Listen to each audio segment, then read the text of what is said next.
Saludos amigos, bienvenidos a otra entrega de Perfiles con Lorena Erasme. Qué placer estar con ustedes en este día. Gracias por su sintonía como cada semana y permitirnos entrar en sus hogares con los diversos perfiles del país como el que tengo hoy en día. Les cuento que él es oriundo del sur, además es una persona muy trabajadora y lo caracteriza que es un hombre muy respetuoso, solidario y honesto.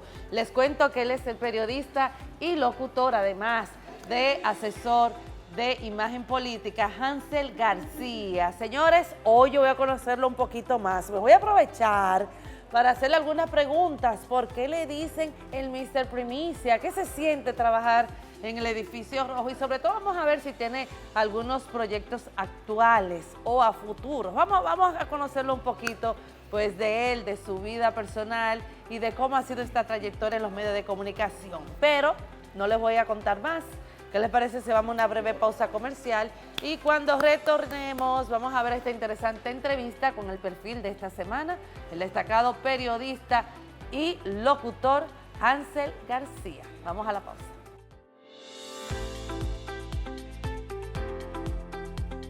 Gracias por seguir en sintonía en Perfiles con Lorena Erasme, y como anuncié inicialmente, el perfil de esta semana es el destacado periodista, locutor, asesor también en materia de comunicación política y coordinador de Political. Señores, está con nosotros Hansel García, que le doy la bienvenida a Perfiles. Bienvenido. Gracias, Lorena, gracias. Me gusta Perfiles. Me gusta el nombre, ¿Es verdad? lo dije, me encanta, me gusta el programa, me gusta el concepto. Lo de destacado, bueno, está bien, deja la modestia. hay que destacarse.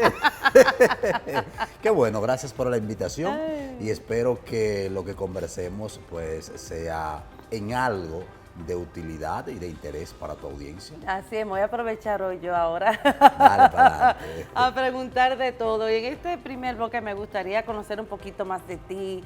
Tú naciste en febrero del 1984 en una comunidad llamada El Ático del Guanal en San Juan de la Maguana. Sí, se llama El Atico del Guanal. El Ático, el Ático es, Sí, no el Ático. El Atico es un hato pequeño. Recuerda Ok. que antes estaban divididos los territorios en hatos ganaderos. Donde nací era un hato pequeño, Ok. Atico. Es un paraje que pertenece al municipio de San Juan de la Maguana, provincia de San Juan. Y bueno, ahí nací, una comunidad rural. Yo soy un campesino, lo sigo siendo, un campesino y ejerzo como campesino. Sí. Sí, me encanta el campo. Y con la fecha de nacimiento debo acotar que nací específicamente un 29 de febrero, 29 de de febrero. 1844. Ya calcularán, son 40. Y bueno, ha llovido mucho de allá hasta entonces y de hecho hay un recorrido en términos personales, en términos de crecimiento, que es interesante, ha sido interesante. Muy interesante. De vez en cuando tú vas por allá, compartes con la comunidad, con tu familia. Sí, voy Sí. a Atico cada cierto tiempo. Ahora hace como 4 o 5 meses que no voy, pero siempre que tengo la oportunidad voy, me aterriza, me pone los pies sobre la tierra y me gusta mi campo, es mi realidad. ¿Por qué te pone los pies sobre la tierra? ¿Qué tiene de especial que cuando tú llegas allí tú dices como que aquí es? Sí, lo que pasa que es como llegar a casa, es como llegar a mi familia, pese a que no tengo familiares directos allá. Pero tú sabes que entre todo el trayecto personal y profesional, Sí. todo lo que va caminando, lo que va ganando, lo que vas perdiendo, a veces dentro de esa pérdida está el inicio. Sí. Te vas perdiendo, no tu esencia, pero sí te va envolviendo en otras cosas y por lo regular volver donde naciste o desde donde saliste te da ese cable a tierra que todos necesitamos en algún momento, y cuando se está expuesto de alguna manera en medios de comunicación, ese aterrizaje lo necesitamos siempre, ¿Qué has perdido? O sea, a veces tú sientes que has perdido como ese norte, tal vez no tu identidad, pero sí algunas cosas tal vez en este proceso, en estos Sí. medios. Sí, mira, yo nací marcado, así lo entiendo y estoy convencido, nací marcado por el deseo de superación. No hay otra manera de que yo hoy esté aquí conversando contigo, que no sea por la misericordia de Dios y por mi deseo de superación. Lo que hoy estoy viviendo, por decirlo de alguna manera, no me tocaba. Entonces, en ese deseo de superación, en esa persecución de otra manera de vivir, se van perdiendo cosas, indudablemente.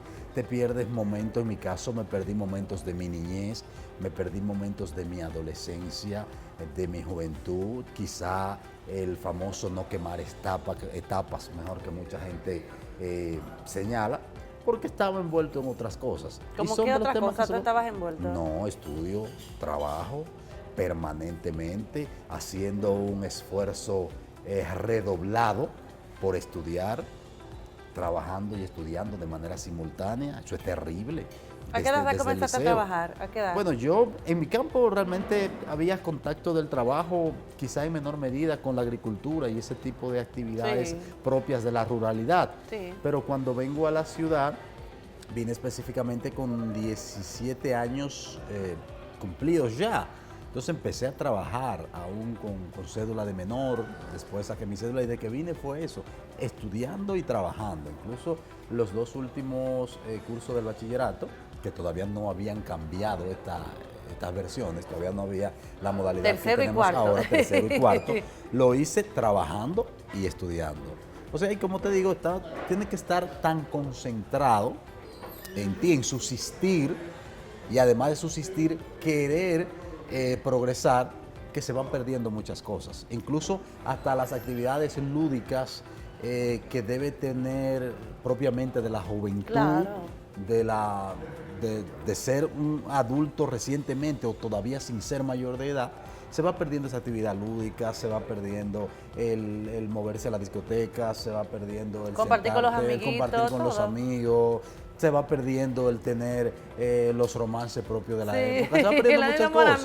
Yo conversaba en días pasados con alguien muy querido y yo le decía que en este camino del deseo de superación uno viene dejando muchos pedazos, y es así. Entonces, volver a mis raíces, que fue por donde empezó la conversación, de alguna manera te ayuda a ir ensamblando algunos de esos pedazos, aunque sea en el recuerdo. Exacto, esos sacrificios, te dice, bueno, valió la pena, etcétera, etcétera. Por ejemplo, en tu adolescencia, ¿hubo un momento que tú te sentiste tal vez frustrado, incómodo, molesto con la vida, de que caramba, o sea, tengo que estudiar, tengo que trabajar, pero caramba, no estoy disfrutando mi juventud, no estoy quemando mi etapa como debería de hacer? Sí, en algún momento le reclamé a la vida, pero nunca lo vi como una frustración, ni mucho menos como una carga, como una penitencia. Siempre he creído que la vida es cíclica, que son momentos, que se mueven. Nunca me he acostumbrado a las situaciones difíciles, sino que siempre he tenido como norte que son un espacio, que la vida es ese transitar. Digo frecuentemente, y es una de las frases que se ha convertido como uno de mis mantras, que si el camino no es interesante, el destino no vale la pena, porque no es el destino, es el camino. De nada te sirve haber llegado y ya posicionarte y entender que no hay un crecimiento más allá. Si no disfrutaste el camino, hay mucha gente que en todos los aspectos de la vida llega de manera puesta, llega sin hacer un proceso, sin hacer una fila. Y no valora ese proceso. Y no valora ni lo disfruta. Pero yo soy muy de los procesos, yo soy muy de las filas, yo soy muy de las historias. Nosotros estamos viviendo un tiempo donde la gente quiere victoria y no quiere historia. No quiere proceso. Yo prefiero lo contrario, yo prefiero mi historia, bueno, a través de la historia, alcanzar a la victoria, pero una victoria que ya me la vengo disfrutando en el camino, ya vengo construyéndola, ya vengo creciendo. Eso para mí es muy importante. Hansel, hablando de esa historia, vamos un poquito atrás. ¿Cómo era ese niño, Hansel García?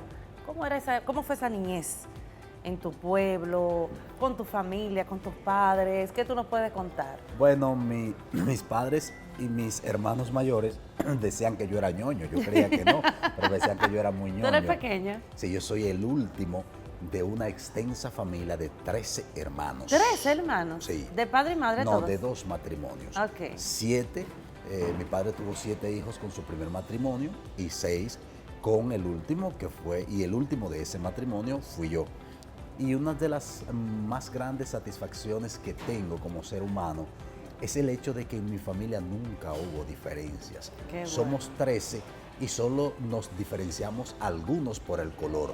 Los hermanos mayores de mamá Gela, que yo le digo mamá a la madre de ellos, la mayoría son más morenitos, porque ella era más morenita, pero es la única diferencia que hay en mi familia.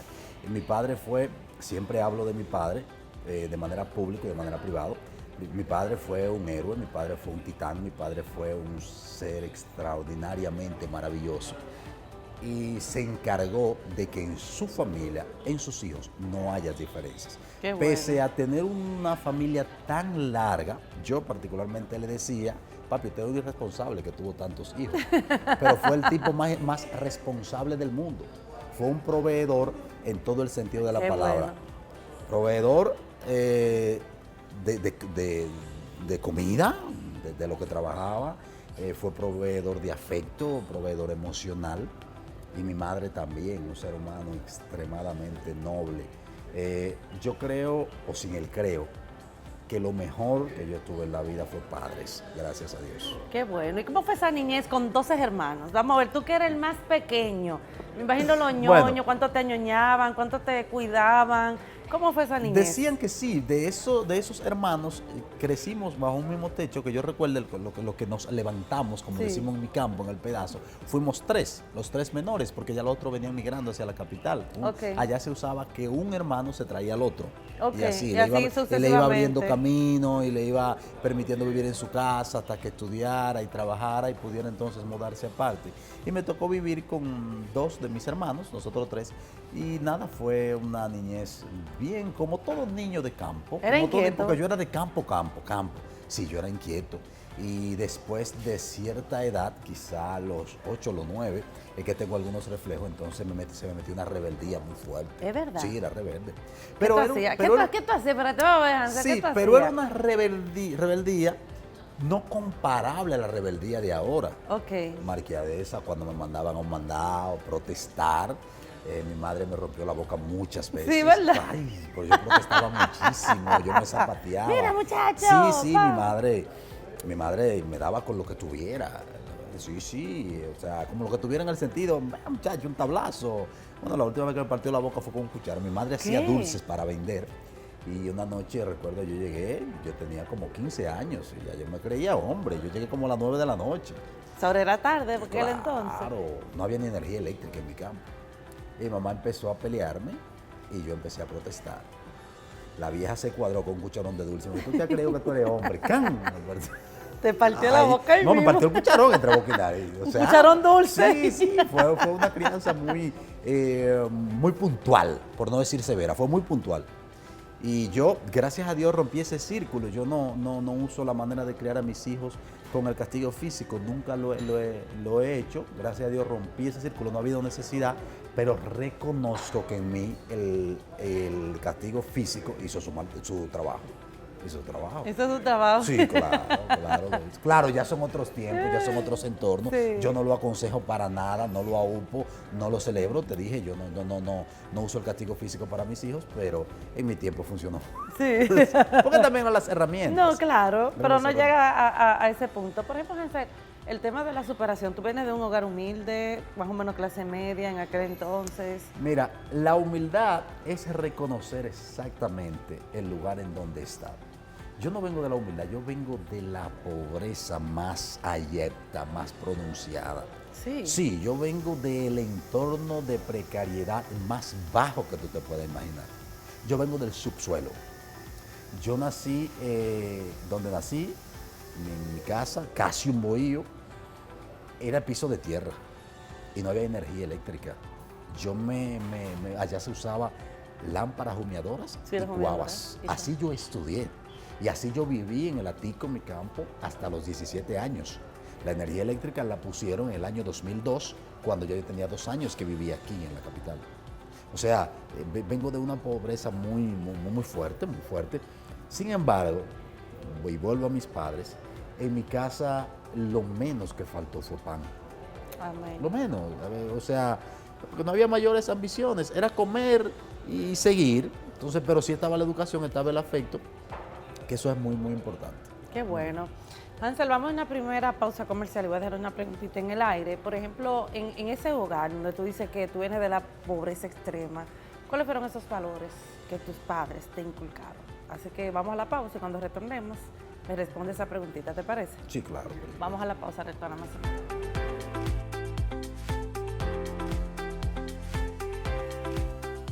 Gracias por seguir en Sintonía en Perfiles con Lorena Erasme, y el perfil de esta semana es el destacado periodista, locutor, asesor en imagen política y coordinador de política. Le estamos hablando de Hansel García y con él pues me he trasladado a su niñez y hablando interesantes temas sobre la misma. Dejé una preguntita en el aire, Hansel, Sí. en el bloque anterior, y es sobre que tú nos explicabas de que tú vienes de una pobreza extrema en aquel entonces, de tu pueblo. Y te pregunté, ¿cuáles fueron esos 3 valores que tus padres te inculcaron, a pesar de venir de un hogar muy humilde que tú todavía hoy recuerdas? Yo creo que en primer lugar la honestidad. Mis padres no negociaban eso, tanto mi papá como mi mamá. Recuerdo 2 lecciones de honestidad extrema, yo se lo reclamé después a papi. Sí. Sí, sí. Por ejemplo, cuando yo tenía como 11 años, 10 años, yo me encontré un huevo, unos arbustos, un huevo, una gallina, ¿no? Y yo lo llevé a mi casa, pero yo no, allá ningún hijo se atrevía a entrar algo a la casa sin el registro de los padres. Dije que tú te encontraste eso, no. Y mi mamá le dijo a papi, mira de que lo que se encontró tu hijo, un huevo. Y mi papá me jaló y me dijo, ¿usted tiene gallina? ¿Qué? Y yo le dije, no, mejor el que no tiene gallina no tiene derecho a hallarse huevo. Así me dijo. Vaya, lleve ese huevo donde usted lo encontró. Recuerdo que igual me hizo con 50 pesos. Yo me lo encontré en la escuela. Me lo encontré. Dios sabe que es así. Sí. Me lo encontré y mami igual. ¿Y 50 pesos en aquel entonces eran 50 pero claro, pesos? te estoy hablando que debió ser como en los 90, segunda mitad de los 90, por ahí, o primera mitad de los 90. Y mi mamá le dijo otra vez a papi que mira, su hijo se encontró 50 pesos. Y papi me dijo, ahora mismo te va a ir por la escuela, curso por curso, a preguntar que a quién se le perdieron esos 50 pesos y se lo va a devolver. Dios mío. Recuerdo que al primer curso que fui, me dijo a mí y yo se lo entregué. Y eso sí fueron acciones extremas de honestidad. Claro que sí. Pero me forjaron en el punto de vista de que nada me vuelve loco. Nada es nada. No quiero lo ajeno, no quiero lo otro, no envidio para nada en lo absoluto. No tengo problema con eso, con la honestidad. Quiero dinero, trabajo por dinero, pero sé ser feliz en bajo consumo. Exacto. Ese no es mi problema, el dinero. ¿Qué más? El amor, el afecto. Mis padres, vuelvo a... A pesar de la pela, pero Sí, eran amorosos. pero mi papá era de los padres que educaban con propósito. Mi padre te daba una pela, que las pelas de él eran menos gravosas que las de mami. ¿Con qué te daba la pela tu papá? Mi papá agarraba lo que se llama del machete, la vaina del machete, y te daba 3 fuetazos, o 5. Ay, pero eso duele. Que sí duele. Pero después Porque que eso es de cuero. Después, ojo, esa no es la crianza que yo promuevo, no estoy de acuerdo con eso. Pero era lo que existía y funcionó. Y después que él te daba, entonces te llamaba y te sentaba en su pierna y decía, deme un beso. Y te daba Ay, un beso. pero eso tú sabes que para que tú lo perdones. Sí, no, y te sentaba. ¿Usted sabe por qué yo le di? No lo hacía con sentimiento de culpa. Te decía, ¿usted sabe por qué yo le di? Por esto, por usted y mi hijo, yo lo amo y lo quiero y yo tengo que corregirlo. Y era muy amoroso. Todavía mi padre, cuando estaba en su lecho de muerte, a los 88 años, había que inclinarse a saludarlo con beso en la cama. ¿Hace mucho tu padre murió? Hace 4 años. Lo mismo que mi mamá también. Mi mamá era un ser lleno de luz. Irradiaba amor a todo el que estaba a su alrededor. Y creo que el tercer valor que me inculcaron fue la solidaridad. Mi mamá casi literalmente se sacaba la comida de la boca para darse al que más necesitaba.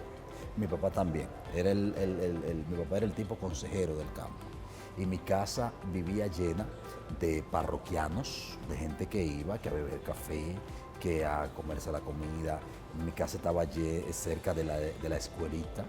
y era ahí donde los profesores iban a comer, a hacer sus almuerzos, mi mamá a cocinar, mi mamá cargaba agua en latas y en garrafones de una noria que era un hoyo, y esa agua mi mamá se la daba a los estudiantes de la escuela.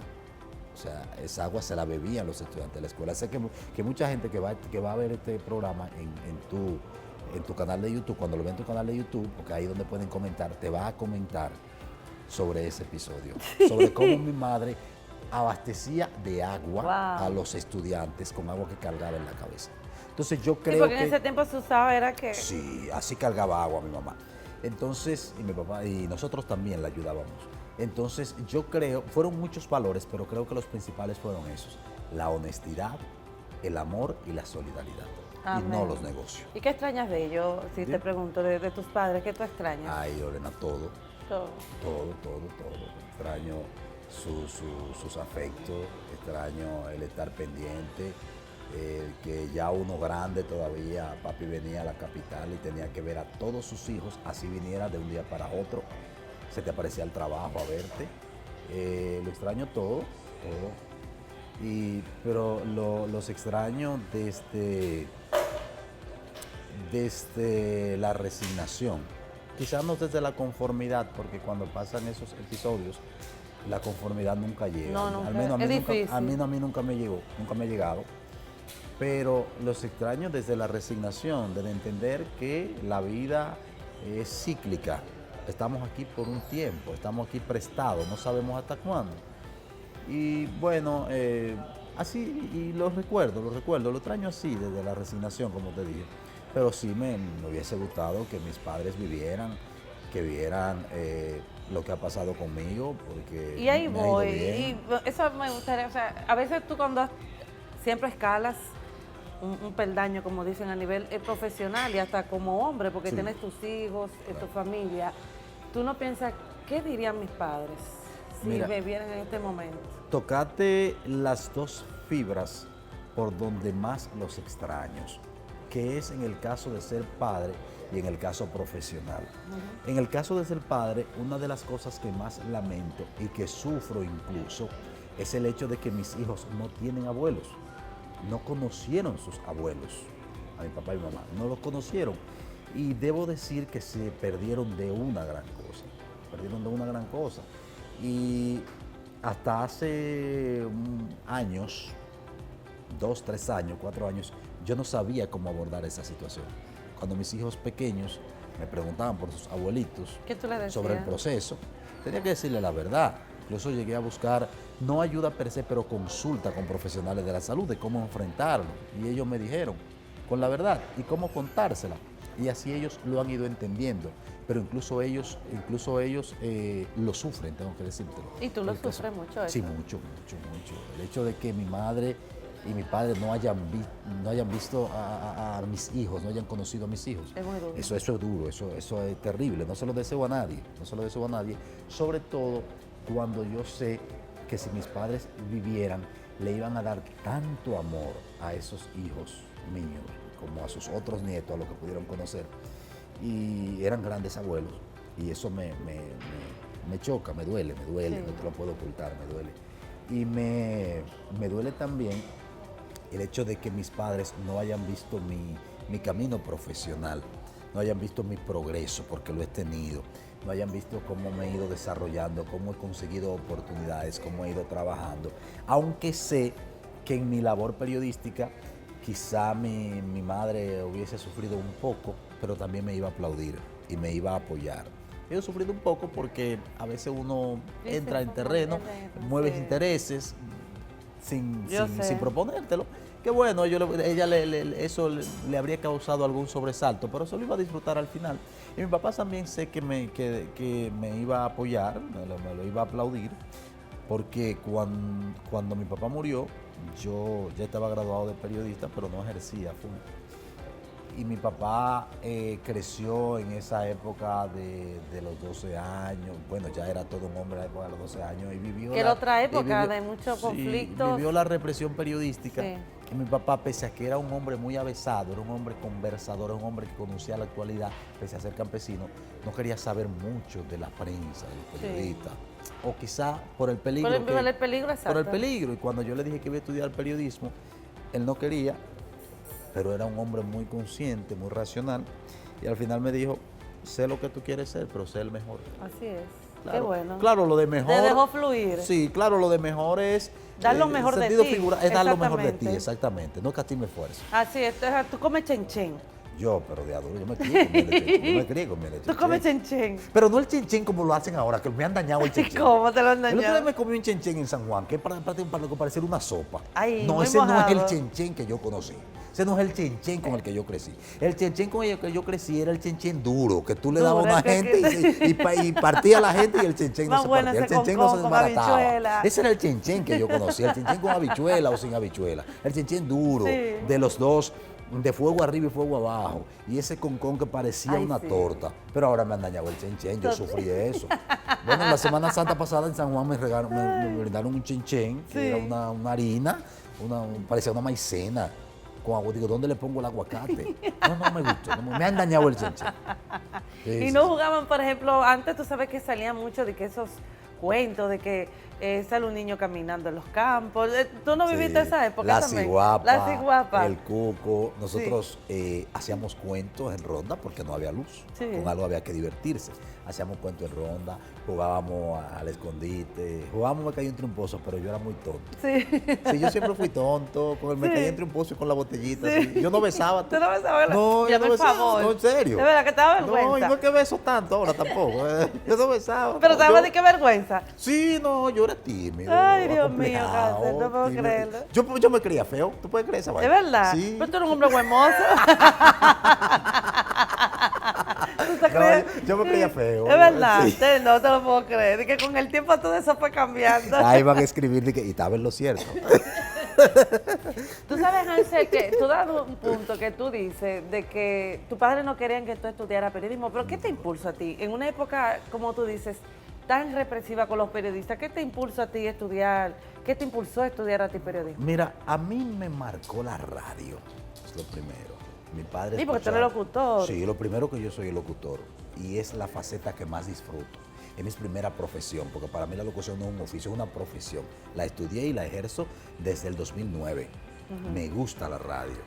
Y yo me enamoré de la radio desde que yo tenía uso de razón. Mi padre escuchaba los noticiarios de la época en su radito, Noticiario Popular, Radio 1000 y los noticiarios local, Radio San Juan, Radio Nacaona, Maguana Informando. Y yo me fui enamorando de eso, de la radio. Y qué sé yo, carajito, yo decía, algún día yo tengo que hablar en radio. Y crecí con mi intención de ser locutor. Me matriculé como estudiante de locución, me gradué, Sí. pero yo lejos tenía Tú tienes más de 13 años en los medios de comunicación. 13 años, sí, pero con Aproximadamente. mucho, desde el 2009. Debo tener como 16 Sí, años. más de 13 años. Sí, claro. Pero lejos estaba yo de saber que el periodismo también venía marcándome. El periodismo también venía marcando. ¿Por qué te marcó el periodismo? Yo soy de las personas que entró a estudiar periodismo a la universidad con la intención de cambiar el mundo. Con la intención de cambiar. Yo creía que desde una redacción periodística Tú podías yo iba a solucionar cambiar todo. el mundo. Yo creía eso. ¿Y por qué tú querías cambiar el mundo? Bueno, nunca me ha gustado la injusticia. Nunca entendía por qué tenía que haber tanta desigualdad. Tanta pobreza, que había tanta pobreza de un lado y tanta riqueza del otro. Nunca entendía y me ha logrado trabajo entender por qué un niño tiene que vender flores en la calle, por qué Dulces, un niño tiene amanecer que en la estar calle. vulnerable en la calle. No logro entender por qué tanta paternidad irresponsable, que no debería llamarse paternidad, sino producir esperma, porque yo veo unos productores de esperma que lo menos que son es padre. O sea, yo no lograba entender eso y yo creía que escribiendo un periódico, hablando en radio, por lo menos algo iba a cambiar y cambia, no en las dimensiones que tú quieres ni Pero que tú entiendes, pero cambia. tiras, Tú exacto. siembras tú siembras tu semillita. Por eso yo no negocio lo que siento, yo no negocio lo que soy, porque por algo Dios quiso, yo soy muy creyente, que yo naciera donde nací y en el entorno que nací. Entonces, si trato de ser otra persona, me estoy revelando a esos propósitos de Dios, estoy negando esos propósitos de Dios. Entonces yo estudié periodismo desde ese punto de vista, como una manera como de servir. Exacto. Sí, yo me enamoré de ese periodismo. Ok. Entonces, eres creyente en Dios, tú me acabas Muy de decir creyente, también. O sea, sí. creyente, por ejemplo, tú visitas a la iglesia, tienes una comunión. Ahora no la visito, ahora no visito, pero sí fui a la iglesia católica, fui una especie de monaguillo en mi campo. ¿Cómo? Sí, claro. ¿Tú eres monaguillo? O sea, tú estabas sí, vestido de una blanco. especie de en mi campo, en la ruralidad, no se usaba tanto las misas elaboradas, sino Sí. un poco rudimentarias. El sacerdote iba cada 15 días, a veces una vez al mes, y uno participaba. Pero sí, yo participaba en esa dinámica como creador de grupos de jóvenes, como como catequista para ir formando nuevas generaciones. Y cuando iba entonces a la parroquia, al municipio cabecera, San Juan de la Maguana, de la provincia de San Juan, ahí sí participaba de una misa más elaborada, que podíamos decir que era una labor similar a la del monaguillo. Pero yo vengo de ahí, mi conversión. Pero te ponías tu ropita, tu Sí, cosa. porque mi conversión, así lo llamo, al catolicismo en ese tiempo, vino desde los 9 años, por una rebeldía. Yo fui a la iglesia solo por una rebeldía y atrás de mí fue mi papá y fue mi mamá y fue la familia entera, por una rebeldía. Ahí se da quizá Ese encuentro. Sí, ahí se da quizá la frase que narra Rubén Blades en El Padre Antonio y el Monaguillo Andrés, que Dios conectando a uno conecta a 10. Me conectó a mí y a través de mí fue mi familia a la iglesia. Amén. Militantemente. Amén. Militantemente. Para que tú veas. Sí, fui bautizado, confirmado, primera comunión. Bien. Después vine a la capital, iba a la iglesia católica normal, después estuve en la iglesia evangélica, fui converso, fui cristiano evangélico por un tiempo.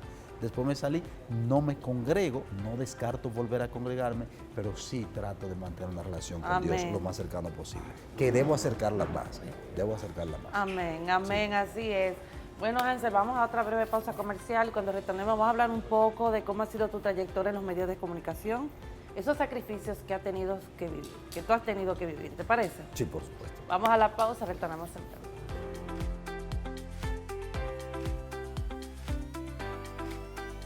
Gracias por seguir en sintonía en Perfiles con Lorena Erasme, y el perfil de esta semana es el destacado periodista, locutor, asesor en imagen política y coordinador de Political.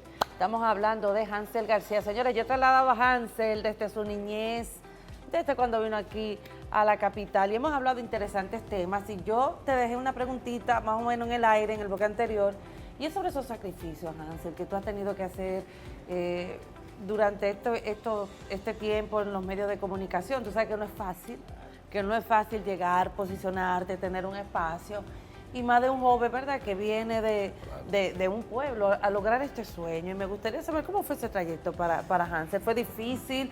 ¿Rompiste brazos para tu poder hoy ser Hansel García? No, en proceso de construcción. En proceso de Ay, proceso de construcción Sí, yo no creo. soy un profesional en No proceso. sé modesto. No, en proceso de construcción, de verdad. Eterno aprendiz. Soy un eterno aprendiz. Qué bueno que tú señalas, qué bueno que tú lo tocas. En una ocasión yo dije, no es interesante hablar de mi historia, de lo que ha pasado. Pero me encontré con más de una persona que me dijeron, sí es interesante, porque ahora más que nunca hay que contar los trayectos, hay que contar las historias. Y yo le añado que la gente ve gloria, pero no ve historia. La gente no quiere ver historia, la gente solo quiere ver gloria. Ya, tú posicionado. Llegué y posicioné. El producto terminado. Entonces, yo soy de esas últimas generaciones que tuvo que hacer fila en los medios de comunicación y que sigue haciendo fila en los medios de comunicación. Vengo de esa generación que cuando su nombre vino a escucharse o su rostro a verse, ya había más de 7 años de trabajo, 7, 8 años de trabajo. Yo empecé a trabajar radio en el 2009. fue mi primer empleo de la radio. Antes de todo lo que trabajé, yendo a programas y tocando puertas. Y desde el 2009 acá yo he trabajado gratis, he trabajado por dinero, he trabajado en todos los aspectos, todos los aspectos. Yo vengo de ser locutor de cabina, locutor de horario, locutor musical. Fue mi primer trabajo. De hecho, mi primer empleo en la radio fue en el 2009, enero del 2010, en Sol 106.5 como locutor taponero. Locutor taponero era trabajar fin de semana y trabajar cuando alguno de los locutores se enferme, no pudiera ir. Tú no ibas todos los días a la emisora, pero tenías que estar disponible. Entonces, después, trabajando como locutor musical, pasé a ser el control de la última etapa, el director técnico de la última etapa del desaparecido noticiario Notitiempo. Notitiempo. Claro, yo me levantaba a las 4:30 para controlar Notitiempo a las 5 de la mañana. No es fácil. Y a veces tenía que amanecer en la emisora. No es tan simple, ¿no? Y estar disponible para las 3 emisiones, en la mañana, a las 12 y después a las 6 de la tarde. Ahí también después hice mi pasantía como periodista. Te estoy saltando porque el trayecto es muy largo y no tengo todo fresco en la memoria. Pero bueno, dentro de todo eso que viví, fui testigo de primer momento del cambio que dio la radio de lo musical a los programas de panel. Sí. Entonces yo era locutor musical. Cuando vienen los programas de panel, me veo en la obligatoriedad de aprender a ser director técnico. Bueno, ya lo sabía desde Notitiempo. Yo soy técnico de radio. Yo me conozco la radio, modestia aparte, por dentro y por fuera. A mí me gusta la radio. Yo soy un hombre de radio. Tú eres un hombre de radio, yo soy un hombre de cabida. Radio. Y eso es ahora que el productor del programa quiere aprender a controlar o abrir y cerrar el micrófono, porque eso no es controlar.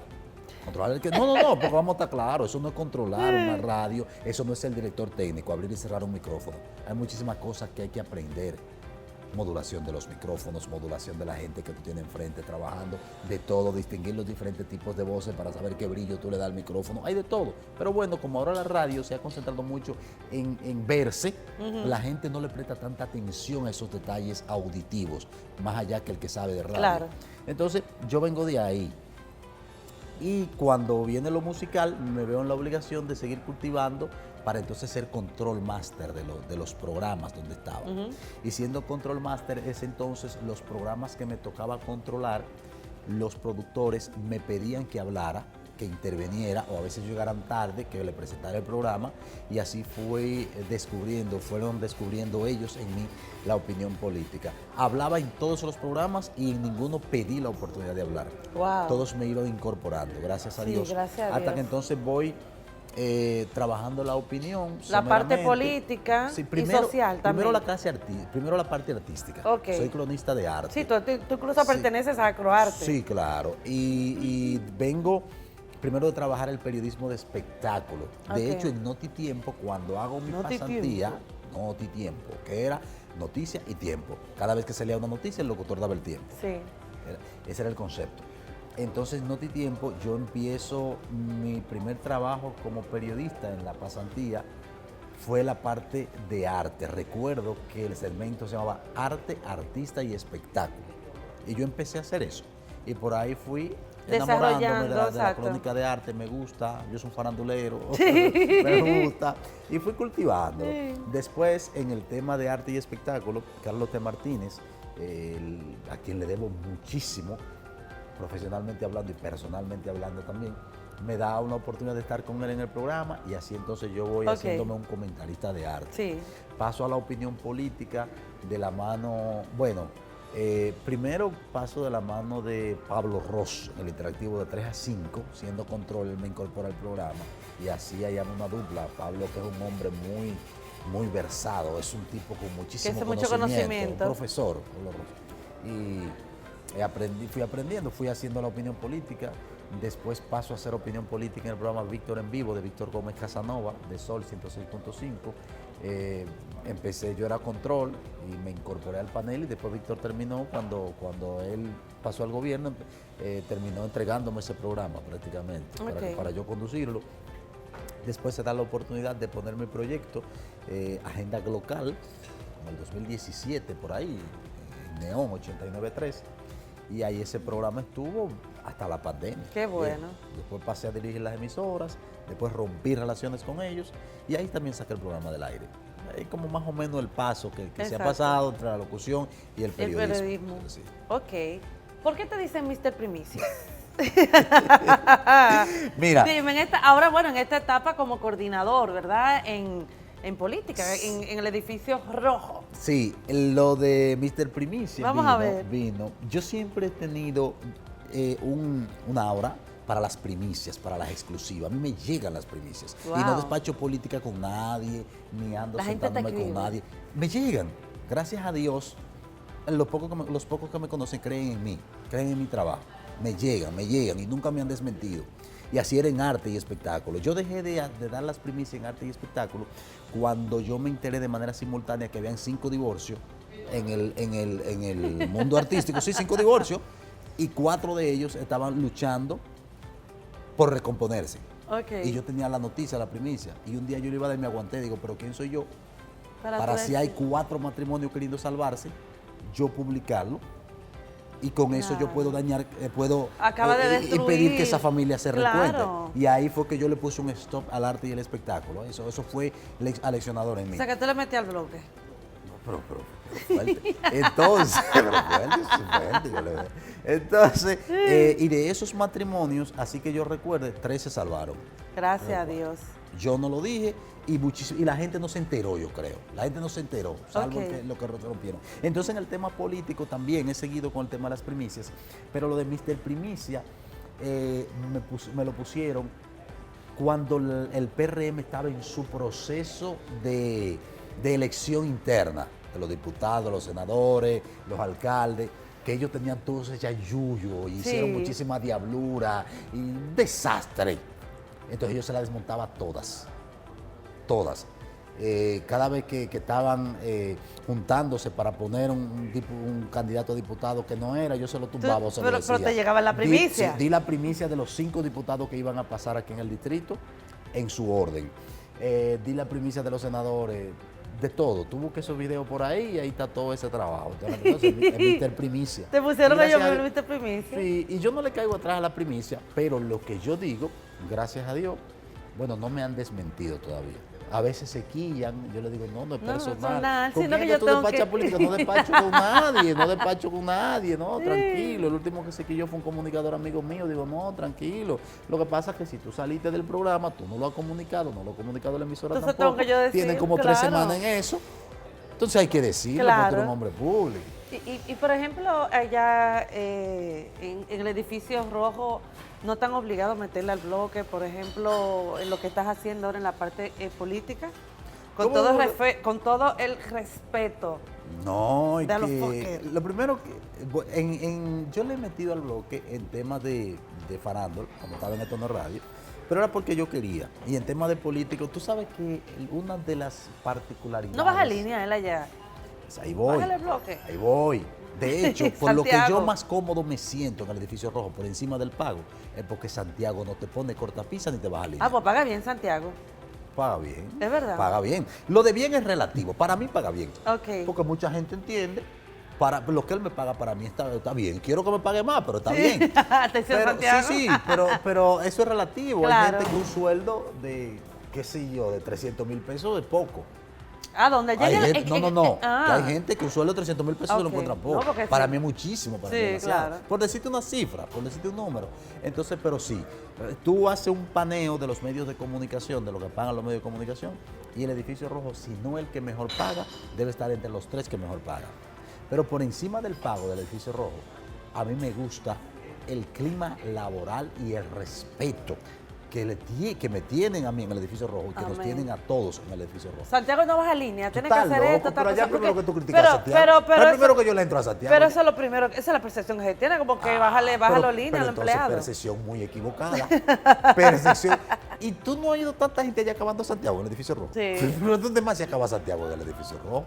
Entonces, como una gente, no, en lo absoluto, y menos en lo político. ¿Y qué tal la experiencia? Por ejemplo, trabajar con él. Tú sabes que él ha sido muy criticado en los medios de comunicación.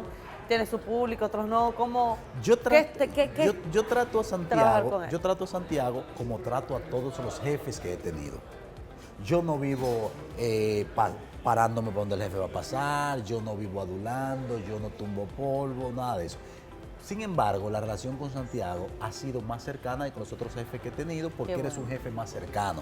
Sí. Pero es él que lo busca, es el que va donde ti, te dice cómo tú estás, cómo te sientes, cómo va el programa, qué te hace falta. En el caso mío, que soy coordinador de un programa, qué te hace falta, qué tú crees que hay que mejorar. Porque él te escucha, él se sienta contigo y por eso soy más cercano, porque es un jefe más cercano, pero no porque yo salga a buscarlo. Entonces, partiendo de esa premisa, tengo que decirte que ha sido una grata experiencia Qué porque bueno. es un tipo que no impone, es un hombre que no pone cortapisa, te repito, que no se mete con lo que tú digas en lo absoluto. Es lo que si tú dices algo, él está de acuerdo, él puede darte un bombazo del programa de él. Exacto, Eso sí. él puede hacer. Fulana de tal, Pero fulana no de de que a tal. llamarte, de que Qué tú no debiste bueno. decir eso, ni eso. No, no, no, no, no. No, no, no. Él va y en el de él dice, así como en el programa de Santiago, él va y dice lo que quiera.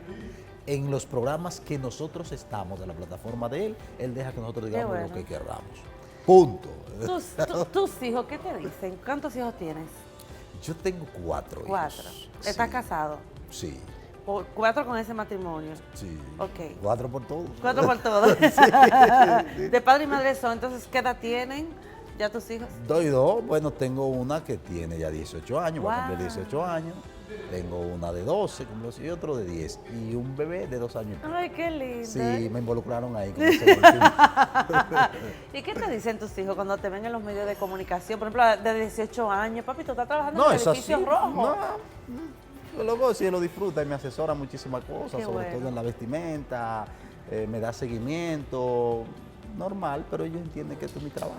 ¿Te han Es un trabajo apoyado? normal, sí, claro. Que a mí personalmente me importa lo que diga, lo que sienta el que me importa. Amén. Mi familia, mis cercanos, el que me muestra afecto. Pero el que comente cualquier cosa, no. Y gracias a Dios tengo un buen público en redes sociales, la gente apoya mucho mi trabajo. Qué La gente apoya bueno, mucho ¿no? mi Sí, trabajo. es un trabajo Mi familia muy se lo bueno. disfruta. Mi familia se lo disfruta. Ella es la más grande, la que está en contacto con redes sociales, ese tipo de cosas, pero bien, no hay temas con eso. ¿Qué proyectos tienes en lo adelante, personales, profesionales? Crecer, crecer y crecer. Superarme cada día. Mi competencia soy yo.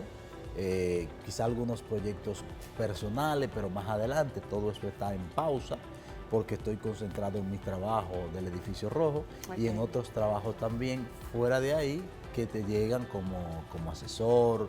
Guau. Sí, claro, como Político. asesor, como estructurador de proyectos y esos trabajos que llegan, me lo estoy disfrutando muchísimo. Qué bueno, Sí. disfrutando esta etapa. Sí, sí, disfrutando mi trabajo. Ya para finalizar, caramba, porque de verdad tengo muchas inquietudes, pero no te puedo despedir sin hacerte esta pregunta. ¿Qué tú le dirías a ese niño atrás, a Hansel García, que tenía tantos sueños, que vino de ese hogar tan humilde? ¿Qué tú le dirías a ese niño hoy en día, viéndote ya en lo profesional que tú te has permitido y Dios, ¿verdad?, lograr?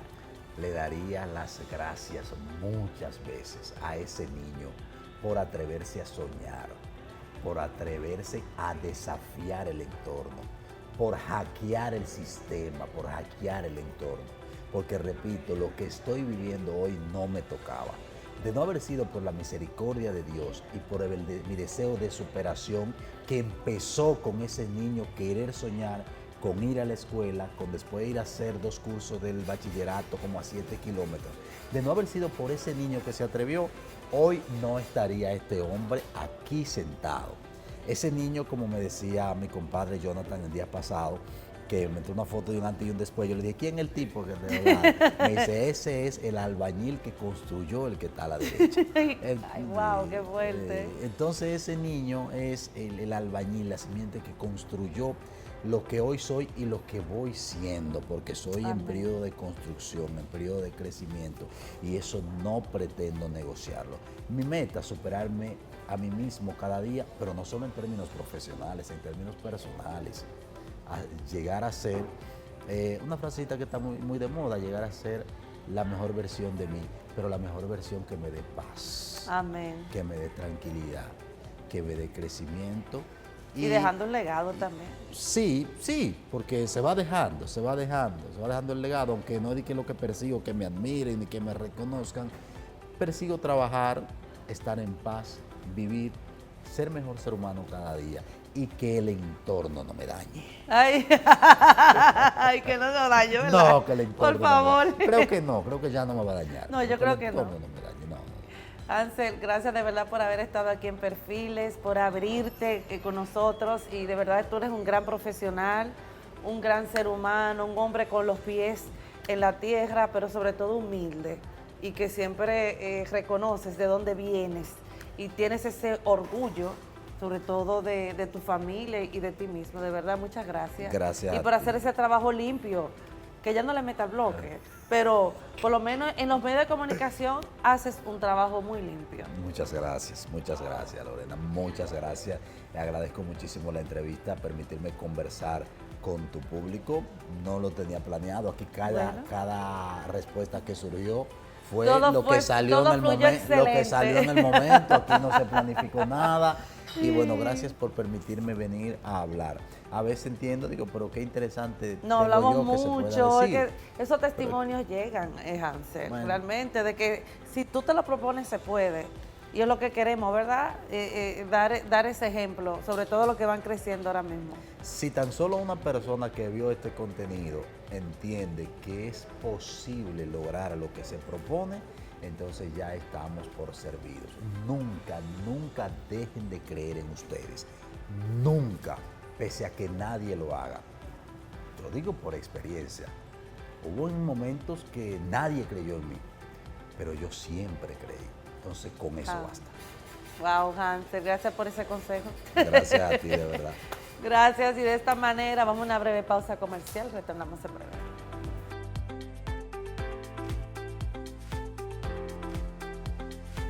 Bueno, señores, hemos llegado al final del programa de hoy. Yo espero que ustedes hayan disfrutado del perfil de esta semana, el destacado locutor, periodista, asesor de imagen y sobre todo coordinador de política. Estamos hablando de Hansel García. La verdad que es un excelente ser humano, un hombre muy profesional que ha trabajado duro para lograr pues todo lo que Dios le ha permitido disfrutar en estos medios de comunicación.